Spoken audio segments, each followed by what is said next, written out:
अलंकापुरी पुण्यभूमी पवित्र, तिथे नांदतो ज्ञान राजा सुपात्र. तया आठविता महापुण्यराशी, नमस्कार माझा सद्गुरु ज्ञानेश्वरासी.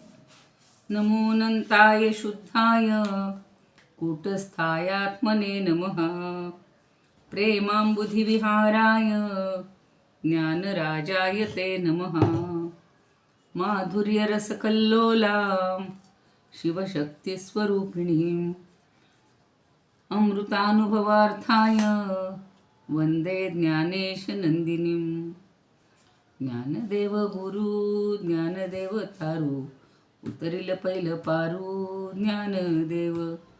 ज्ञानदेव माता ज्ञानदेव पिता, तोडील भव व्यथा ज्ञानदेव. ज्ञानदेव माझे सोय रे धाय रे, जीवलग निर्धारे ज्ञानदेव. सेना म्हणे माझा ज्ञानदेव निधान, दाविली निज खूण ज्ञानदेवे. ज्ञानियांचा राजा गुरु महाराव, म्हणती ज्ञानदेव तुम्हाईसे. मज पामरासी काय थोरपण, पायीची वहाण पायी बरी. ब्रह्मादिक जेथे तुम्हा ओळंगणे, इतर तुलने काय पुढे. तुका म्हणे नेणो युक्तीची आखोली, म्हणून ठेविली पायी डोई. म्हणून ठेविली पायी डोई. ज्ञानियांचा राजा गुरु महाराव, म्हणती ज्ञानदेव तुम्हाईसे. कलावज्ञ जीवोत्तरार्थावतारं, कलांकांक तेजोधिकामोदिवक्त्रं. खलानिशवादापनोदार्हदक्षं, समाधिस्थमूर्तिं भजे ज्ञानदेवं. समाधिस्थमूर्तिं भजे ज्ञानदेवं. समाधिस्थमूर्तिं भजे ज्ञानदेवं. अलंकापुरी रम्य सिंहासनस्थं, पदाम्भोज तेजस्फुरद्दिक्प्रदेशं. विधीन्द्रादिदेवैः सदा स्तूयमानं, समाधिस्थमूर्तिं भजे ज्ञानदेवं. समाधिस्थमूर्तिं भजे ज्ञानदेवं. समाधिस्थमूर्तिं भजे ज्ञानदेवं. ज्ञानेश्वर महाराज की जय. पंढरीनाथ भगवान की जय. जय तू श्रीकृष्ण, जय तू ज्ञानेश्वर. पंढरीनाथांना वंदन करूया, ज्ञानदेवांना वंदन करूया. निवृत्ती सोपान मुक्ताबाई सर्वांना वंदन. तुम्ही श्रोते जगदीश मूर्ती, तेथे माझी व्युत्पत्ती किती. बुद्धिहीन अल्पमती सलगी करीते. तर सर्वांच्या हृदयस्थ परमात्म्याला वंदन करून आज आता आपण 6व्या ओवीकडे जाणार आहोत. 5वं प्रकरण. 5 ओव्या झालेल्या आहेत. 3 दृष्टांतातून जे सांगितलं त्याचा आता सिद्धांत किंवा त्याचं स्पष्टीकरण आता करणार आहेत 6व्या ओवीमध्ये. दुसऱ्याचं कोण आज बोलणार आहेत? अनुराधाताई ना? हो, मी बोलणार आहे. हा, बोला. गुरु गुरु गुरुस्तवन 7वा श्लोक. हा. बोधचंद्राची आकळा विखुरलिया एक वळा, कृपाळचे करी जयाची. ज्ञानदेव सांगतात, चंद्राच्या कलेचे उदाहरण देऊन गुरुचे महत्व पटवून देतात. गुरु ज्यावेळेस शिष्याला ज्ञान देतात, तेव्हा ते ज्ञान चंद्राच्या कलेप्रमाणे वाढत जाते. सद्गुरु कृपेमुळे हीच खरी त्यांची ज्ञानाची पौर्णिमा असते. सद्गुरूच्या कृपेमुळे ज्ञान ज्ञेयाचे ज्ञान ज्ञातापाशी एक उठून जाते. तीच खरी ज्ञान पौर्णिमा, तीच खरी गुरु पौर्णिमा होय. धन्यवाद. छान छान सुंदर सांगितलं. जशी चंद्राची पौर्णिमा, चंद्र हा जसा पौर्णिमेला पूर्ण होतो तसं सद्गुरूंच्या कृपेनं आपल्या ज्ञानाची पण ऐकायला पौर्णिमा. आलं का पण? हो छान सांगितलं म्हणलं, छान सांगितलं, चांगलं सांगितलं. ऐकायला आलं? हो, तुम्हाला मी बोलते ते लक्षात येईना वाटतं. मी सगळंच लगेच बोलले. छान सांगितलं म्हणलं. कुणाचा तरी ऐकायला आलं का म्हणलं ताई? हो, तुम्हाला ऐकू येत नाहीये. आला आला ऐकू आलं. छान झालं, चांगलं सांगितलं. ताई तुमचा बंद करा म्हणजे. हा सगळं चांगलं सांगितलं, थोडक्यात छान सांगितलं. सद्गुरू शिवाय आपल्याला ज्ञान मिळत नाही. ज्ञानाची पौर्णिमा जणू काही आपण अनुभवत असतो. जसा चंद्र उगवतो तेव्हा तो कलेकलेनं वाढतो. आज तशीच पुन्हा आजच्या ह्या प्रकरणामध्ये सुद्धा हीच उदाहरणं पण पुन्हा जरा वेगळ्या पद्धतीनं घेत आहेत ज्ञानदेव. कालच्या ओवीबद्दल कोणी बोलणार आहे?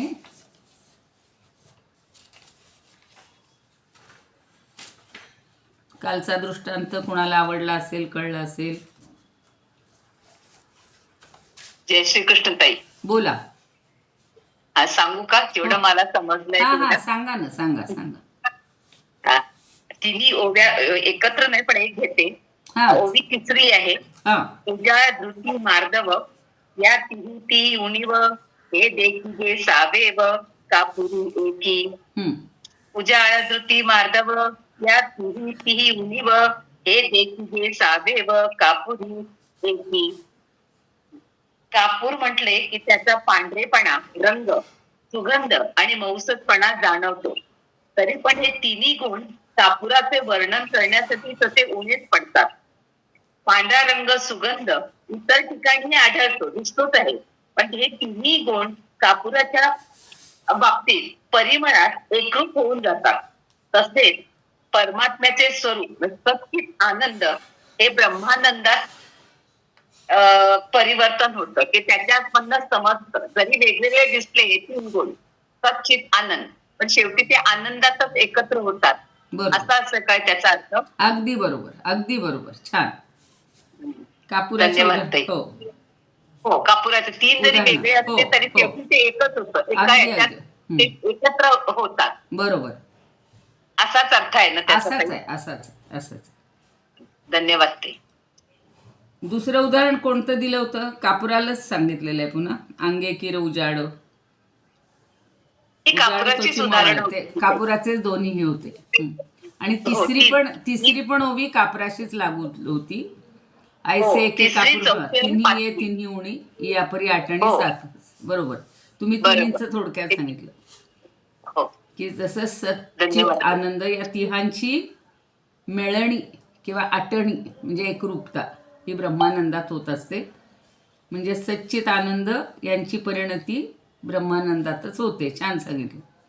म्हणजे त्यांचं वेगळेपण जाणवत नाही, आपण वेगळेपण काढू शकत नाही. त्यातले आपण म्हणू मला फक्त आनंद द्या, एखादा म्हणाल मला चैतन्य द्या किंवा प्रकाश द्या, तर तसं ते नाही काढून बाजूला करतायत. ते तिन्ही मिळून एकमेव एकरूप असं आहे. आता तेच पुन्हा 6व्या ओवीमध्ये हे तिन्ही गुण वेगवेगळे सांगितले समजण्यासाठी का? समजण्यासाठी. आपल्याला कळलं म्हणजे समजण्यासाठी वेगळे सांगितलं मी तुम्हाला काल. तुम्ही परत थोडासा हे करा की सत का म्हणायचंय की ते असत नाही म्हणून सत म्हणायचे. म्हणजे आपल्याला माहितीतल्या असत गोष्टी आहेत ना सगळ्या. आपल्याला दिसणाऱ्या कोणत्या गोष्टी आहेत त्या सगळ्या असत आहेत म्हणून ते सत आहे. म्हणजे ते दिसत जरी नसलं तरी त्याला अस्तित्व आहे, सत्ता आहे. चित म्हणजे चैतन्य, प्रकाश. मग आता प्रकाशाच्या विरुद्ध आपल्याला प्रकाश दिसतोय, तसा रोज प्रकाशही दिसतो, पण तमाच्या विरुद्ध प्रकाश आहे. तम आहे म्हणून प्रकाश, आपल्याला प्रकाशाचं महत्त्व कळतं. रात्र येते म्हणून दिवसभराचा उजेड जास्त लक्षात येतो. आणि आनंद, तर आनंदाच्या विरुद्ध किंवा सुख म्हणलेलं आहे त्यांनी. सुखच्या विरुद्ध दुःख. आत्ता त्यांनी सांगितलं, त्या ताईंनी जर ऐकलं असेल तर, की दुःखाचा त्या अनुभव आपण क्षणाक्षणाला घेत असतो, त्याच्यामध्येच मग्न होत असतो. पण ज्याच्या ठिकाणी दुःख नावाची गोष्टच नाही आहे, म्हणून ते सुख. आणि त्या 3 गुणांनी युक्त म्हणजेच ते 3 गुण म्हणजेच ते आहे. त्याला वेगवेगळं दाखवायची गरजच नाही, वेगळं सांगायची गरजच नाही आहे. त्या तिहींची आठवणी त्यामध्येच होते. जसं तुम्ही आत्ता सांगितलं की आनंदामध्ये सच्चितचा अंतर्भाव होतो, वेगळं दाखवावं नाही लागत. कापुरामधलं फक्त सुगंध नाही दाखवता येत, कापुरामधलं फक्त मऊपणा नाही दाखवता, वेगळा काढतायत. किंवा शुभ्रपणा काढला तर कापूर राहणार नाही. पण त्यांनी सांगितलं इतरांनी की शुभ्र तर वस्तू अनेक असतात, अनेक गोष्टी शुभ्र असतात, मग कापराच्या शुभ्रतेचं काय कौतुक आहे. म्हणूनच समुच्चयात्मक एकवटलेलं असं जे आहे ते कापराच्या ठिकाणी हे तीन आहेत. आणि परब्रह्माच्या ठिकाणी पण समुच्चयात्मक एकरूपत्वाने ह्या तिन्ही गोष्टी आहेत. त्यातला एक एक वेगळा घटक दाखवता येत नाही. किंवा फक्त सत म्हणजे ब्रह्म, फक्त चित म्हणजे ब्रह्म, किंवा फक्त आनंद म्हणजे ब्रह्म असं सांगता येत नाही. हे तिन्ही एकवटले. जसं ओंकारामध्येही म्हणलेलं आहे ना, ओंकाराचं आणि परब्रह्माचं सारखंच आहे सगळं, की ते तिन्ही गोष्टी एकवटलेल्या आहेत, तशा इथे एकवटलेल्या आहेत. आता ते 6व्या ओळीत 7व्या ओळीत स्पष्ट करून सांगतात. आता कळलं असेल. आता खूप क्लिअर झालं. एरवी सच्चिदानंद भेदे चालिली तिन्ही पदे परी तिन्ही उणी आनंदे केली येणे. आता ही 3 पदं आहेत, म्हणजे 3 शब्द आहेत. त्या 3 शब्दातनं त्याचं आपण रूप म्हणा किंवा त्याचं एकूण जे काय आहे ते समजून घेतो. म्हणून आपण एरवी शब्द जसा वापरतो तसाच. सच्चित आनंद भेदे म्हणजे सच्चित आणि आनंद ह्यामध्ये भेद नसला, म्हणजेच पृथकपणा नसला, तरीसुद्धा चालिली तिन्ही पदे, ही तिन्ही पदं सतत चाललेली आहेत, म्हणजे सतत बोलली जातात, सांगितली जातात. म्हणून ती पदं चालली आहेत, म्हणजे त्यांच्याबद्दल आपल्याला पृथकपणानं ती भासतात, जाणवतात. परी तिन्ही उणी आनंदे केली येणे. पण त्यांचा पृथकपणा हा जर बाजूला केला तर तो आनंदातच हे होतो, एकरूप होऊन जातो किंवा विरघळून जातो किंवा नाहीसा होतो. म्हणजे त्यांचं वेगळेपण हे आनंदामध्येच मिळून जातं. त्यातलं वेगळं वेगळं आपल्याला काही काढता येत नाही किंवा सांगता येत नाही.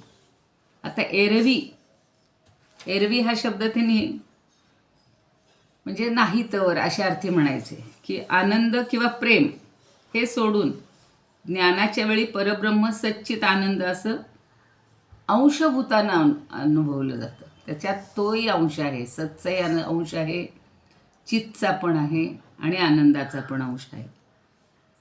आता प्रेम म्हणजे आनंदच पुन्हा. तर त्या प्रेमामध्ये ही जाणीव स्फुरत नाही. गुलाबराव महाराज म्हणतात की प्रेमामध्ये ही जाणीव स्फुरत नाही. त्यामुळे प्रेमात किंवा आनंदात सच्चित आनंद यांचा 3 घटक हे नाहीसे होतात, 3पणा नाहीसा होतो. आणि परब्रह्म घनदाट एकरूप होतं. तिन्ही मिळून एकरूप आहे, ते एकमेव आहे. अशा घनदाट परब्रह्मालाच काल मी सांगितलं होतं की आपल्याला सगुणाकडं जर पाहिलं तर ते सोपं पडतं. तो परब्रह्म परमात्मा म्हणजे श्रीहरी आहे, सगुण रूपातला श्रीहरी. ते श्रीहरीचं काहीतरी खरं गाणं का स्तोत्र आहे, मी स्तोत्रांजली काढून ठेवलेली आहे. श्रीहरी स्तोत्र असं काहीतरी आहेच, श्रीहरी स्तोत्र 63.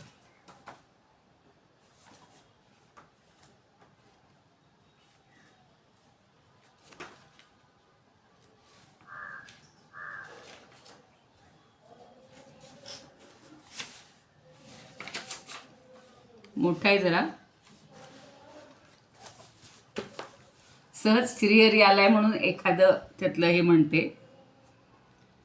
जगच्चालपालं कचत्कंठमालं शरच्चंद्रभालं महादैत्यकालं नभोनीलकायं दुरावारमायं सुपद्मासहायं भजेहम भजेहम. आता या श्रीहरीचं वर्णन केले. श्रीहरी म्हणजेच विष्णू. तर त्याच्या कचत कंठमालम, त्याच्या गळ्यामध्ये कंठामध्ये माळा शोभत आहे. आणि शरदचंद्रभालम, शरदचंद्रातील म्हणजे शरद ऋतूतील चंद्राप्रमाणे त्याचा भालप्रदेश आहे, शुभ्र आहे. शरद ऋतूतला चंद्र कसा एकदम पांढरा फटक स्फटिकासारखा असतो. आणि नभो नील कायम म्हणजे नभातल्या निळ्या आकाशाप्रमाणे त्याचा नीलवर्ण आहे. आणि सुपद्मासहायम, पद्मा म्हणजे लक्ष्मी, जो पद्मासह म्हणजे लक्ष्मीसह असतो अशा श्रीहरीला मी भजतो. आता इथं सुद्धा सगळी त्याची विशेषणं सांगितली. ही आपल्याला सगुण रूपात मान्य होतात आणि सगळ्याचं वर्णन केलं जातं. पण निर्गुण रूपामध्ये मात्र सच्चित आनंद रूप जे आहे तेच सगुण रूपामध्ये श्रीहरीच्या किंवा श्री विष्णूच्या रूपात असतं. आता बरंच त्यांनी छान सांगितलेलं आहे, पण आता आपल्याला फार बघण्यापेक्षा थोडंसं, तर हा जो घनदाट परब्रह्म आहे, हे थान आहे म्हणायचं हे, तर ते घनदाट परब्रह्म म्हणजेच सगुण हरी आहे असं समजायचं. आणि ज्ञान जेव्हा होतं, जेव्हा ज्ञान होतं, आता त्या ताई पण सारखं तेच सांगत होत्या, तुम्ही ऐकलं असेल तर, की ज्ञान होईपर्यंत आपण हे सगळं भिन्न भिन्न भेद पाहत असतो. पण ज्ञानाच्या वेळेला सच्चित आनंद हे निरनिराळे भासतात का, तर ते निरनिराळे भासत नाहीत. म्हणून काल मी सांगितला होता तो एक नाथांचा अभंग, सत्पद ते ब्रह्म चित्पद ती माया, आनंदपदी जया म्हणती हरी. या तिन्ही शब्दांचं त्यांनी छान सांगितलं की सत्पद म्हणजे ब्रह्म आहे. आपण नेहमी सच्चित आनंदमय किंवा सदैव सौम्य इदमग्र आसीत, छांदोग्यामध्ये म्हणलेले की सत एव सौम्य, सौम्य हे बाळाला त्या मुलाला म्हणलेले, इदमग्र आसीत म्हणजे ते जे आहे तत्व ते सत आहे. नेहमी सत ह्याने ज्याचा निर्देश केला जातो. आणि चितपदी ती माया, चित म्हणजे चैतन्य, हे जे सगळं दिसणारं आहे त्यांनी जे रूप घेतलेलं आहे, मायेच्या रूपात तो प्रगट झाला आहे, तर ती म्हणजे त्याची माया आहे. आणि आनंदपदी जया म्हणती हरी, तर हरी म्हटलं की सगळा आनंद आनंद आहे. म्हणून ते कैवल्याष्टक पण नेहमी म्हणते ना, हरेर्नामैव केवलम, म्हणजे सगळ्यात श्रेष्ठ काय आहे, हरीचं नाम, आणि ते एकमेव सत्य आहे. सत्यम सत्यम पुनः सत्यम हरेर्नामैव केवलम. मग आपल्याला हे सत दिसत नाही, चित दिसत नाही.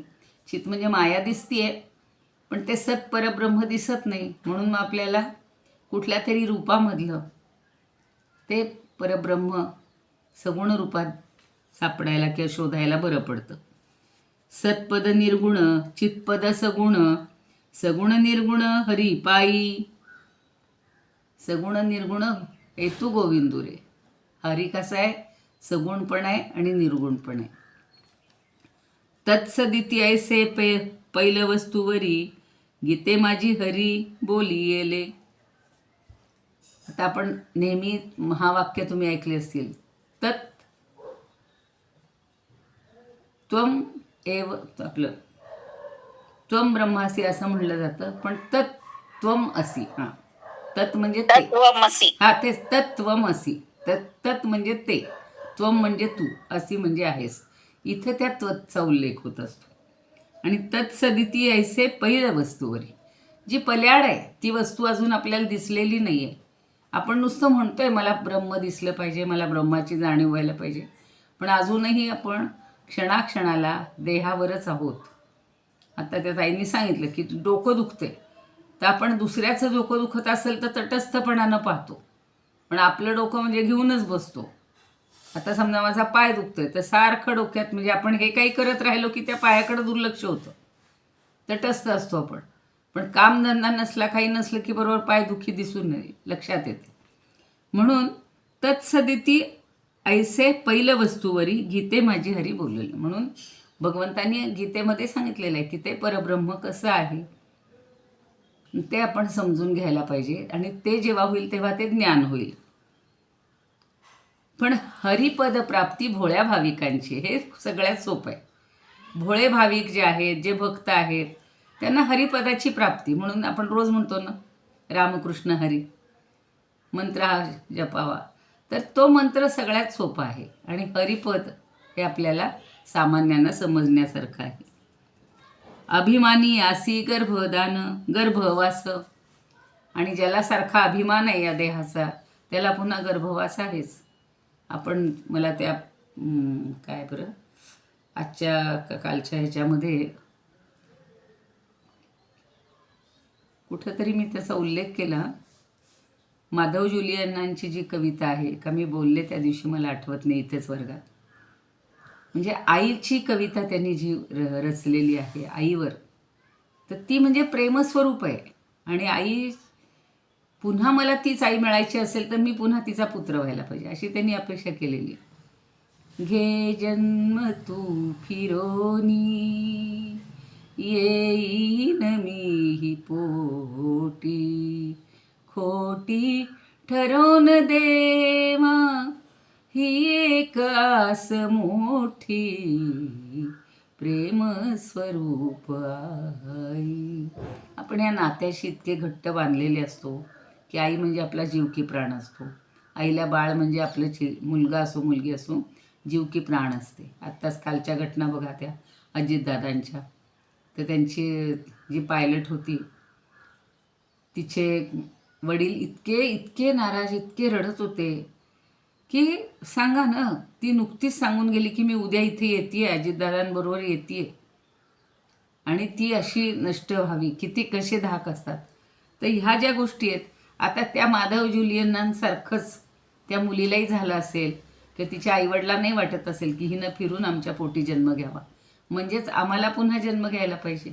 म्हणजे हा गर्भवास जो आहे हा आपल्याला अभिमानामुळे येत असतो, देहाच्या अभिमानामुळे येत असतो. मग ही 3 पदं मानली जातात या परमार्थामध्ये की अस्ति, भाती आणि प्रिय. अस्ति म्हणजे अस्तित्व, सत. भाती म्हणजे चित्त, आणि प्रिय म्हणजे आनंद. तर ह्या एका जनार्दनी एक झाले. या एकनाथ असं सांगतात की एका जनार्दनी एक झाले. ही 3ही पदं जेव्हा एक होतात तेव्हा हे सतपद, चितपद आणि आनंदपद ही वेगवेगळी राहत नाहीत. ज्या वेळेला ब्रह्माचं ज्ञान होतं, म्हणजे सतपद हे निर्गुण पद ब्रह्माचं आहे, चितपद ही माया आहे आत्ता सांगितलं तसं, आणि आनंदपदी श्रीहरी आहे. तर येथे निर्गुण म्हणजे नामरूपादी सगळे विशेष रहित. निर्गुणाला कुठलंच नाव नाही आहे, नाव नाही, कुठला रूप नाही, कुठला आकार नाही, म्हणून आपण त्याला निर्गुण निराकार. त्यामुळं ते समजायला अवघड पडते. त्याला कसं ओळखायचं कसं, म्हणून आपल्याला सगुणातनं निर्गुणापर्यंत पोचायचं.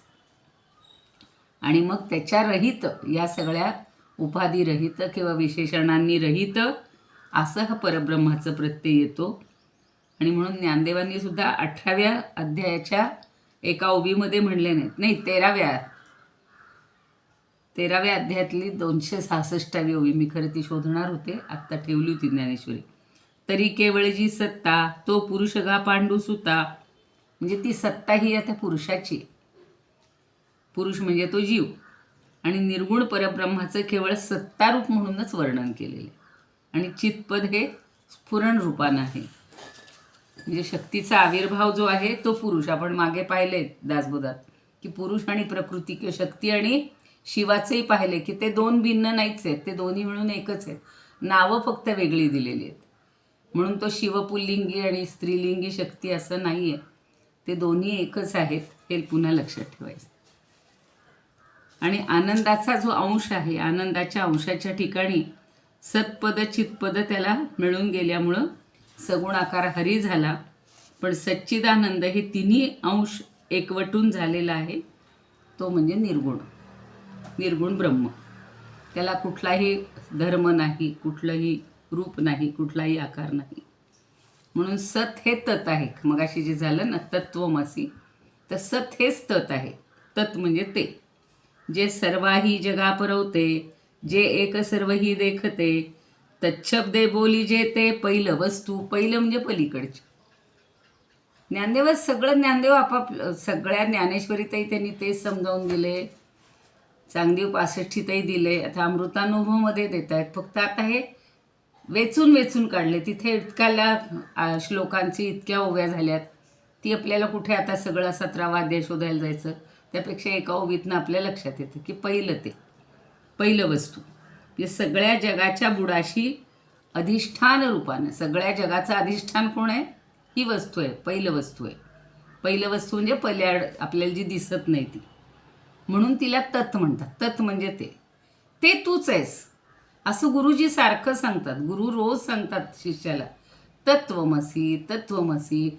याच्यामुळे हे सूर्यचंद्र तारे आहेत, याच्यामुळंच ही सृष्टी आहे, याच्यामुळंच मेघ आहे, त्याच्यामुळंच पृथ्वी आहे, याच्यामुळंच आप आहे, याच्यामुळंच तेज आहे, याच्यामुळंच वायू आहे, याच्यामुळंच आकाश आहे.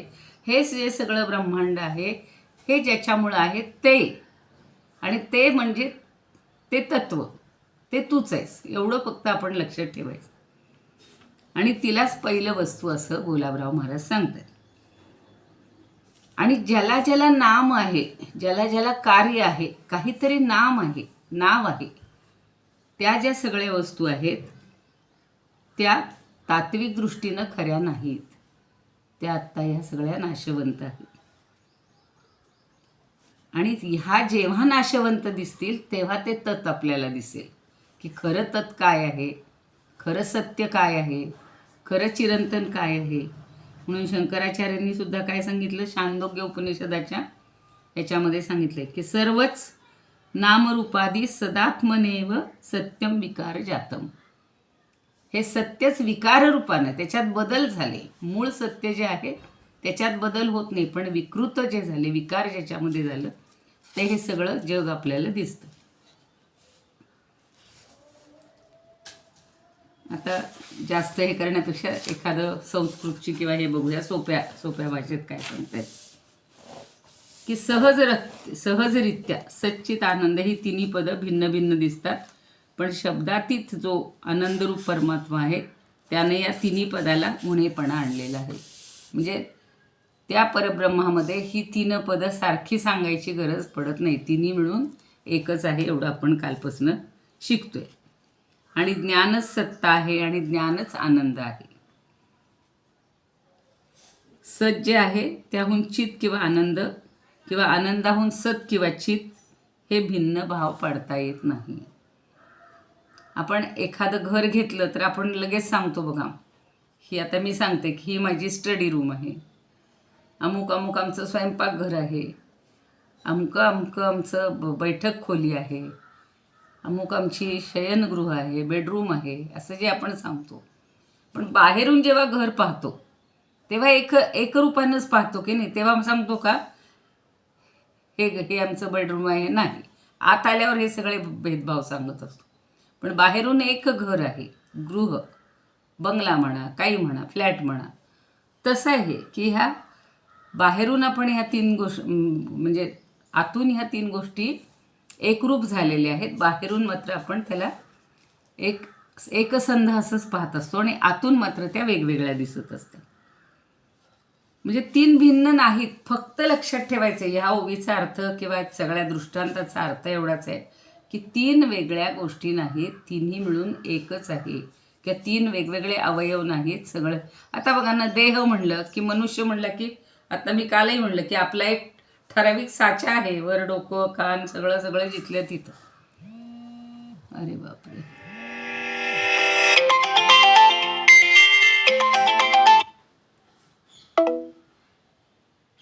नेमके फोन येतात यावेळेला. तर श्रुतीनं जे परमात्म्याचं वर्णन केलेलं आहे ते इतर पदार्थांपेक्षा हे वेगळं आहे एवढं सांगण्यासाठी आहे. आता लक्षात आलं का? आता पुढची ओवी बघूया, त्याचं संस्कृत बघूया जरा.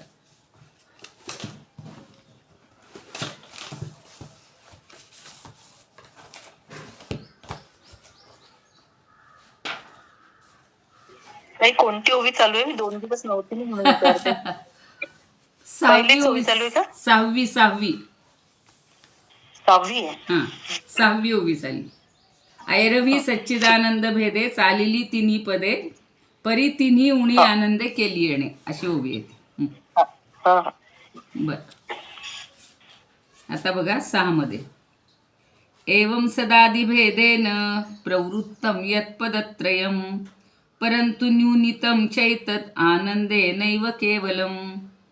एवं म्हणजे अशा प्रकारे सदादिभेदेन सत आदी त्याचा संधी झाला आणि सदा झालं, नाही तर तुम्हाला वाटेल सदा हे नाव किंवा सदा म्हणजे नेहमी, तसं नाही. सत आदी भेदेनं म्हणजे सच्चित आनंद या भेदाने प्रवृत्तम यत्पदत्रयम हे 3 पदं आहेत, ही प्रवृत्त झालेली आहेत.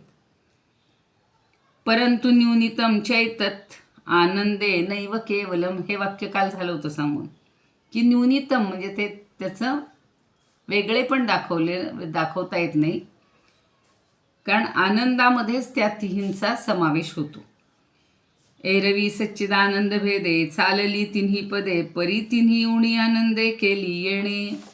तर ती उणी झाली किंवा त्याच्यामध्ये एकरूप झाली असं ते पुन्हा पुन्हा सांगतायत. तर याच्यात काय म्हणतायत,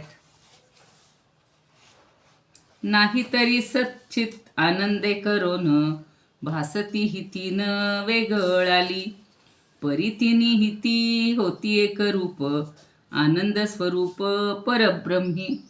तेच सांगितलं की ही तिन्ही एकरूप होतात आनंद स्वरूप परब्रह्मामध्ये, कारण परब्रह्माच्या ठिकाणी फक्त आनंद आहे, बाकी तिथं काहीच नाही, कुठलाच अनुभव नाही, फक्त आनंद. नाही तर आपण म्हणलं ना की क्षणाक्षणाला आपली मनाची बघा काय भावना सारखी बदलत असते. एक क्षणभर आनंदाचा क्षण येईल की आता पुन्हा काहीतरी, आता समजा फोन आला, काय आला असेल फोन म्हणजे पुन्हा काहीतरी चिंता किंवा प्रश्नचिन्ह. कोणी काही आनंदाची बातमी सांगितली तेवढ्यापुरता आनंद, लगेच दुसरं काही घडलं की लगेच आपण दुःख, काळजी, चिंता, सगळे आपल्याला आनंद म्हणजे मनाचे इतके कंगोरे आहेत की त्याला काही मर्यादाच नाही आहेत. मॅडम हो? उनी म्हणजे काय? आ उनी उनी उनी उनी म्हणजे उणी म्हणजे वजाशार्थी नाही वापरलेलं त्यांनी. तिन्ही उणी म्हणजे एकच म्हणायचं, एकरूप. ही तिन्ही पदं या पदाला उणेपणा आणला. कुठल्या 3 पदं वेगळी आहेत ना, म्हणजे 3 पदं आपण जी वेगळी म्हणतो ती उणी झाली, म्हणजे त्यांना वेगळे काय म्हणायचं आपण उणेपणा आला, म्हणजे ते म्हणायला नको. सत या एका पदामध्ये आनंदरूप जो परमात्मा आहे त्याच्यामध्ये ही 3 पदं व्यर्थ होतात किंवा त्यांना कमीपणा येतो. उणेचा अर्थ कमीपणा म्हणा, कमीपणा येतो. कारण का की 3 पदं वेगळी नाही आहेत, तिन्ही मिळून एक आहे. म्हणजे 3 भिन्न भिन्न नाहीत.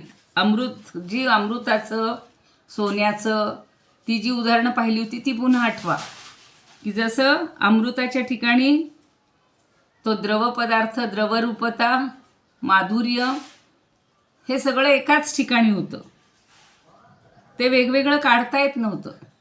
सोन्याच्या ठिकाणी कठीणपणा, तेज, कांती हे सगळं एकत्रच होतं. तसं इथे सुद्धा सच्चित आनंद या 3 पदांना उणेपणा आला, म्हणजेच ही 3 पदं तिथे एकरूप झाली, एवढं असं लक्षात. म्हणजे त्याच्यापासून ती काय म्हणायचं, त्यांचं वेगळेपण तिथे अस्तित्वात राहत नाही, ते सगळे मिळून एकच असतात. म्हणजे वेगळे, उणी म्हणजे वेगळे. हा, उणी म्हणजे वेगळे किंवा कमीपणा असं म्हणलं तरी चालेल. निराळे नाहीत, बरोबर.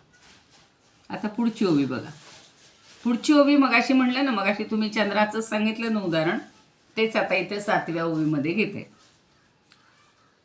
शुक्ल पक्षीची या 16 दिसेन दिवस वाढती कला परिचंद्र मात्र सगळा चंद्री जेवी. आता पुन्हा जेवी शब्द आला बघा. 7वी ओवी. सातवी. ती 8वी आहे. हो सॉरी मग ही 8वी आहे, 8वी. नाही नाही, मग एक राहिली मध्ये, आपली 7वी बोलायची राहिली. सत्ताची हो. की सुख प्रकाशू, प्रकाशाची सत्ता उल्हासू, हे न निबडे मिठांशू अमृती जेवी. मला वाटलं ते अमृती म्हणल्यावर तेच आपलं झालं असं मला वाटलं. आता सत्ता म्हणजे सत, चित म्हणजे आनंद, आणि चित म्हणजे प्रकाश, आणि सच्चित आनंद म्हणजे आनंद. तर आता त्यांनी काय म्हणलं, सत्ताची की सुख प्रकाश. ही सत्ता म्हणजे सुख आहे, म्हणजेच आनंद आहे, आणि प्रकाशू म्हणजे ज्ञान आहे.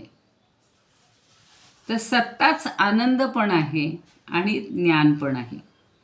त्याच्यासाठी पुन्हा परवाचं उदाहरण, प्रकाशाची सत्ता उल्हासू. आता प्रकाश म्हणजे सत्ता आहे, सगळं एकमेकात गुंतलेलं आहे, ते असं वेगळं नाही काढता येत. म्हणून ते सांगतायत की सत्ताच आनंद आणि ज्ञान आहे, किंवा प्रकाशच सत्ता आणि आनंद आहे. बघा, कॉम्बिनेशन तिन्ही प्रकारे करता येईल. हे न निवडे मिठांशू अमृतू जेवी म्हणजे ज्याप्रमाणे. हे न निवडे, हे नीट, हे वेगळं निवडता येत नाही. कुणाचं? मिठांशू. आता इथे त्यांनी अमृतामध्ये त्याची गोडी वेगळी काढता येत नाही. अमृत म्हणलं की त्याच्यात ती रसमयता, गोडी सगळं एकत्रितच असतं. तसं याच्यामध्ये सुद्धा सत्तेतच प्रकाश आहे, प्रकाशातच आनंद आहे, आनंदातच सत्ता आणि प्रकाश आहे. म्हणजे हे पुन्हा वेगवेगळं ठेवता येत नाही किंवा दाखवता येत नाही. दिसेन आता पुढचीच 8वी ओवी मी मगाशी चुकून ती वाचत होते, तिच्यात नाही ते तेच समजावून देत आहेत. आधी तर ही थोडीशी सगळ्यांकडनं समजून घेऊ. 7वी, की सच्चित आनंद हे 3 भिन्न भिन्न वाटत असले तरी ते एकपणेच नांदत असतात. सतमध्ये आनंद आहे, चितमध्ये आनंद आहे, आणि आनंदातही आनंदच आहे. म्हणून ज्ञानदेव काय म्हणतात की ही सत्ता या शब्दातून सतमधून सुखच प्रगट होत असतं, आणि ज्या अस्तित्वाची जाणीव ते अस्तित्वच चेतन आहे, परंतु ते मूलतः जडसुद्धा असू शकेल. ज्ञानदेव म्हणतात की सच्चित आनंद हे भिन्न भिन्न आहेत, तरी पुन्हा ते एकजिन्सीपणानं आनंदच आहेत, आनंदच देतात. जसं अमृतामध्ये मिठांशू म्हणजे गोडी, इथं मीठचा अर्थ खारट नाही घ्यायचा बरं का. तर अमृतामध्ये माधुर्य आहे, आणि माधुर्य अमृताहून वेगळं काढता येत नाही, निवडता येत नाही. तसंच सच्चित आनंद म्हणजे परमात्मा असं जरी म्हटलं तरी त्यातून अमृताच्या गोडीप्रमाणे त्यालाही वेगळं निवडता येत नाही, किंवा यातला प्रत्येक एक एक घटक वेगळा काढता येत नाही. त्या अमृताचं उदाहरणही त्यांना फार पटलेलं आहे. त्यांनी 2दा-3दा तेच समजावून दिलेलं आहे. धूत महाराज काय म्हणतात बघूया जरा. त्या धूत महाराजांनी पुन्हा सांगितलं असेल, म्हणजे एरवी विचार करून जर पाहिलं तर सच्चिदानंद ही 3 पद प्रवृत्ती निमित्ताचा भेद असल्यामुळे भिन्न भिन्न आहेत, पण आनंद स्वरूप परमात्म्यानं त्यांना वाच्यवाचक भाव संभवत नसल्यामुळं व्यावर्तकता, तो शब्द तुम्हाला पुन्हाच नाही होणार. म्हणजे ही जरी वेगवेगळी दिसत असली तरी ही 3 पदं असत, जड आणि दुःख या तिन्हींचे व्यावर्तक म्हणजे त्याच्या विरुद्ध आहेत. म्हणून या 3 पदामध्ये भेद आहे असं आपल्याला वाटतं, पण ते परमात्म्याच्या ठिकाणी ते भेद नाहीत. ही तिन्ही पदं उणी झाली म्हणजे स्वरूपात मावळून गेली, एकरूप झाली. अनुराधाताईंनी प्रश्न छान विचारला होता की उणी झाली म्हणजे काय, की ती मावळून गेली म्हणजे त्यांचं वेगळं अस्तित्व उरलंच नाही. घरामध्ये सुद्धा बघा, पूर्वीची एक कुटुंब पद्धती होती, एकत्र कुटुंब पद्धती. त्याच्यामध्ये सगळी नाती असायची, आजी आजोबांपासून आई वडील, अगदी काका असतील, मामा असले तर मामा असतील, सगळे एकत्रित असायचे. पण एक कुटुंब गृह अशी कल्पना होती. आता मात्र आत्ता जरी मोठं घर असलं, मोठे घेतात बंगले अगदी, पण त्यात मुलामुलींची खोली वेगळी, म्हणजे मुलासुनाची वेगळी, मुलगी असेल तर मुलीची वेगळी, लहान मुलं असेल, कोणी नातवंड असेल तर त्याची खोली वेगळी. आता मी परवा गेले सी पुण्याला, तर ते आमच्या नातीनं छान लिहिले तिथं अभ्यास खोली. आणि मग तिथं सगळी नावं वैखरी वैखरी वैखरी वैखरी वैखरी आणि वेगवेगळी चित्र काढून ठेवली होती. म्हणजे हे वेगळेपण आपण हे करतो. पण आपण घरात जेव्हा 10 माणसं एकत्रित राहत होतो त्यावेळेला सगळ्यांचं एक कुटुंब ही संकल्पना होती. तसं हे सच्चित आनंद ही वेगळी नाही आहेत, हे सगळे मिळून एकच आहे. सत्ताची सुख प्रकाशू, प्रकाशूची सत्ता उल्हासू, हे न निवडे मिठांशू, संस्कृती जेवी अमृती जेवी. तर ब्रह्माचं सद्रूप हेच चिद्रूप आहे आणि चिद्रूप हेच आनंदरूप आहे. ब्रह्माचं अस्तित्व ग्रहण केलं की भातित्व म्हणजे भास आणि प्रियत्व म्हणजे आनंद हे त्याच्याबरोबर येतच. अस्ति म्हणजे अस्तित्व, ज्याला सत म्हणले त्यालाच अस्ति म्हणतात. भाती म्हणजे भास, जाणवणं, आणि प्रियत्व म्हणजे आनंद. मनुष्याच्या स्वरूपात हे 3 भेद असतात: अस्ति, भाती, प्रियत्व. आता बघा, 3 इतके अवयव देवांनी निर्माण केलेत, पण एक तरी अवयव दुसऱ्यासारखा आहे का? आता हात आपण म्हणतो हाताला 5 बोटं आहेत, पायाला 5-5 बोटं आहेत, पण तरीसुद्धा त्याच्यावरच्या रेषा, त्याच्यावरचे हे काहीतरी त्याच्यात भिन्नता असते. म्हणून नेहमी ज्योतिष आपला डावा हात बघतो, पुरुषांचा उजवा हात बघतो. डॉक्टरसुद्धा डाव्या हाताचीच नाडी पाहतात, असं म्हणजे असं काहीतरी वेगळेपण आहे असं मला तरी वाटतं. पण तरीसुद्धा एकसंध देह म्हणल्यानंतर त्याच्यात सगळ्यांचा समावेश होतो. सारखं आपण म्हणत नाही की माझा कान मला, नाही, सगळं देह मी म्हणजे तो देहच आपण मानत असतो, कारण मी म्हणजे आत्मा मानायचं. आणि अमृतातली गोडी जशी बाहेर काढता येत नाही, बाजूला निवडता येत नाही, दुधातली गोडी ही वेगळी असते, तीही निराळी वेगळी काढता येत नाही, तशी ही सत्ता, उल्हास, हे सगळं प्रकाश, हे सगळं तिन्ही संज्ञांनी एक परब्रह्म आहे, एवढंच लक्षात ठेवायचं. आता त्याला त्यांनी पुढच्या ह्याच्यामध्ये शुक्ल पक्षीच्या चंद्राचं हे दिलेलं आहे, पण आता याची आपण संस्कृत ओवी बघूया. सत्तैव किं प्रकाशश्च प्रकाशश्च किमु सत्सुखम यत्तद्विवेक्तुं नायाति मृष्टांशश्चामृते यथा. मृष्टांश म्हणजे मधुरांश. सत्तैवं किं प्रकाशश्च, सत्ता म्हणजेच प्रकाश, प्रकाश किमु सत्सुखम, आणि प्रकाश म्हणजेच सुख आहे, आनंद आहे. यत्तद विवेक्तुं नायाति, ते वेगळं काढता येत नाही.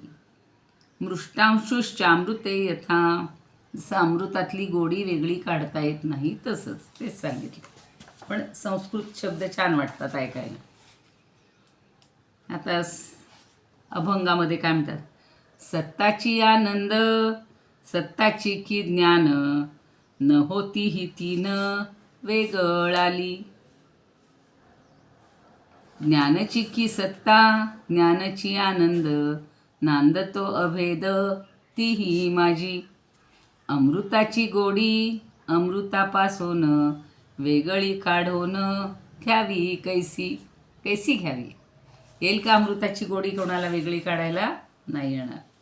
तसंच या परब्रह्मातनं सत्ता वेगळी, प्रकाश वेगळा आणि आनंद वेगळा असा काढता येणार नाही. ते तिन्ही एक रूप झालेले आहेत, एक रूपच असतात असं लक्षात ठेवायचं.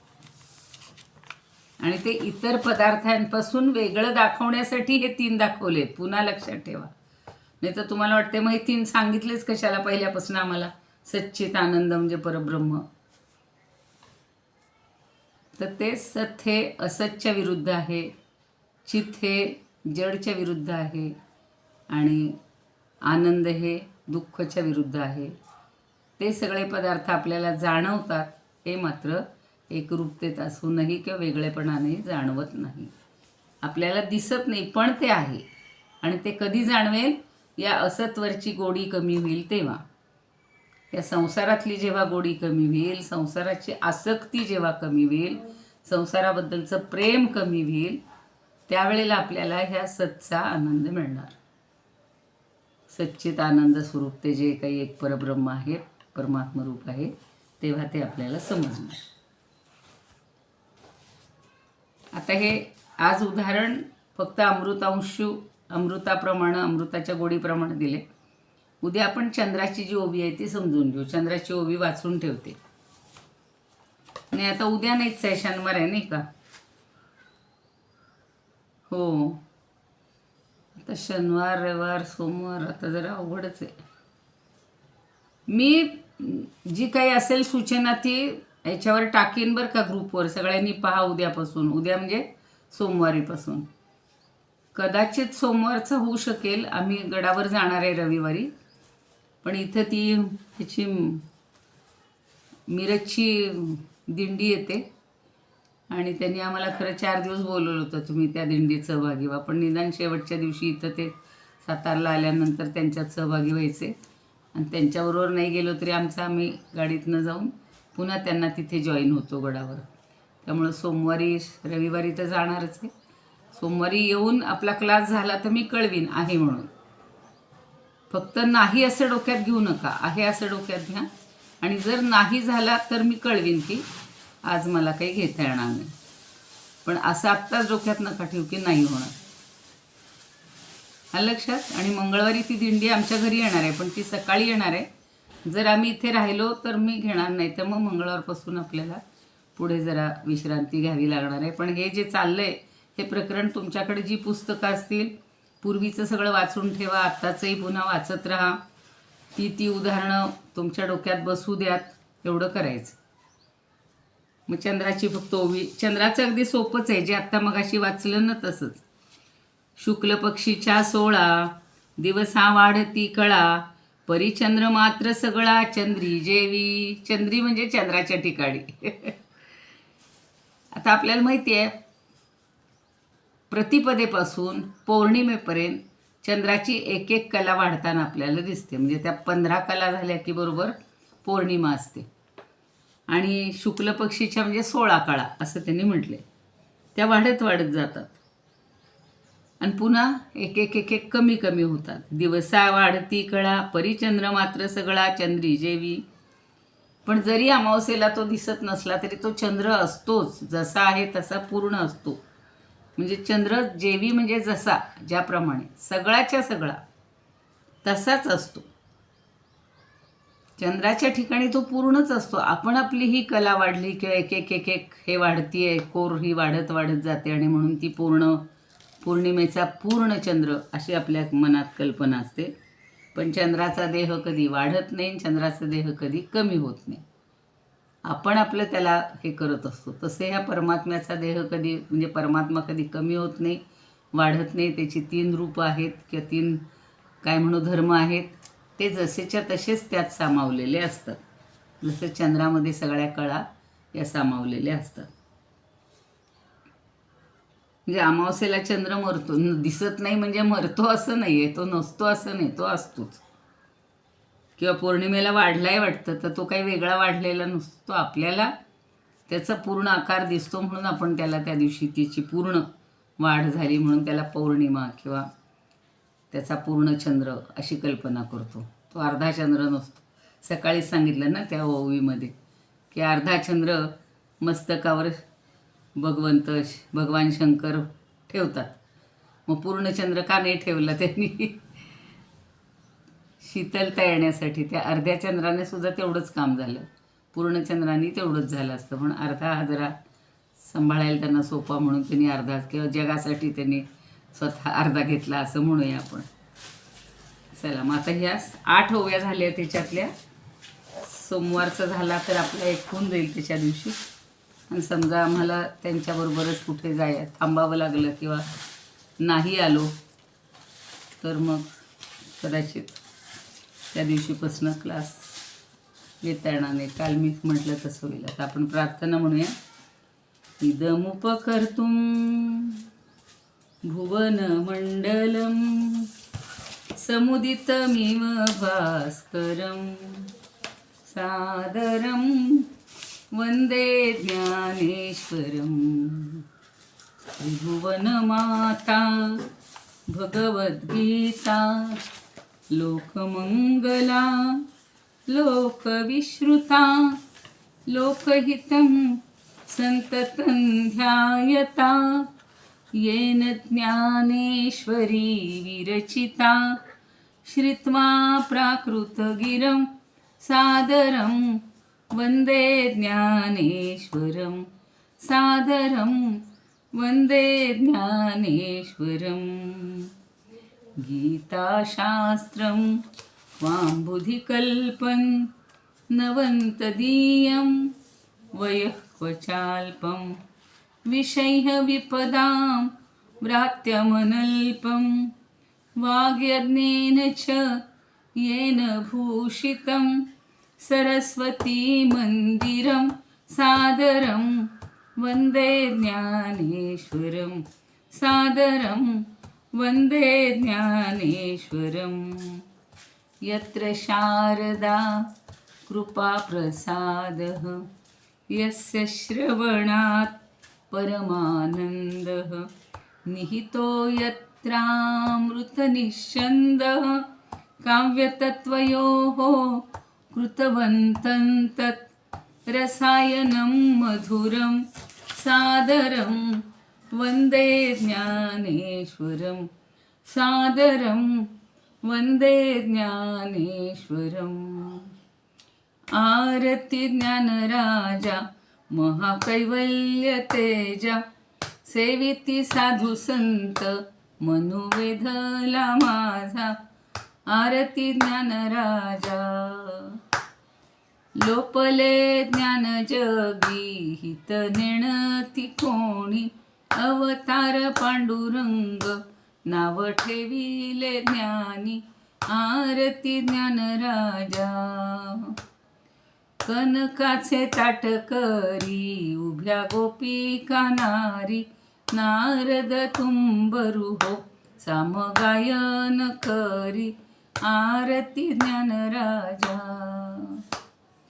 प्रगट गुह्य बोले विश्वब्रह्मची केले राम जनार्दनी पायी मस्तक ठेविले आरती ज्ञानराजा महाकैवल्य तेजा सेविती साधू संत मनुवेधला माझा आरती ज्ञानराजा ज्ञानेश्वर महाराज की जय पंढरीनाथ भगवान की जय जय तू श्रीकृष्ण जय तू ज्ञानेश्वर